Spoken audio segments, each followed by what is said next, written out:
Pemirsa, Menteri Perdagangan memastikan impor beras 1 juta ton tidak bertentangan dengan kampanye anti produk asing.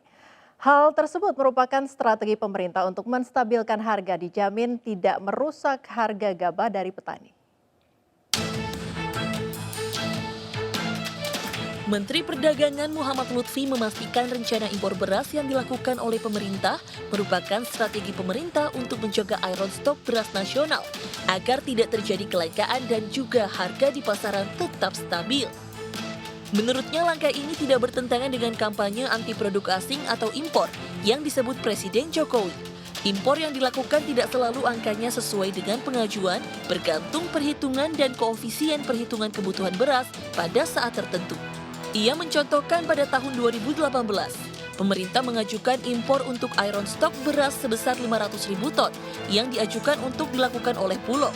Realisasinya pada akhir tahun sama sekali tidak impor lantaran serapan dari petani nasional memenuhi.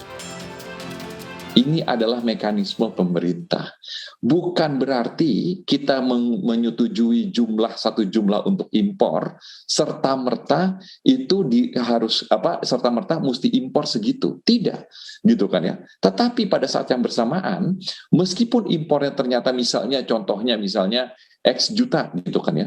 Tetapi ketika ketiga koefisien itu ternyata berubah, impornya juga bisa naik gitu loh. Nah, saya mau kasih contoh, tahun 2018 itu pemerintah memutuskan untuk impor untuk iron stock Bulog itu setidaknya 500.000. Tahu Olga berapa yang kita impor pada tahun 2018? Nol. Kenapa?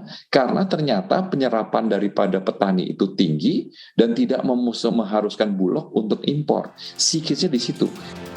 Muhammad Lutfi juga menjamin jika impor yang dilakukan tidak akan merusak harga gabah dari petani.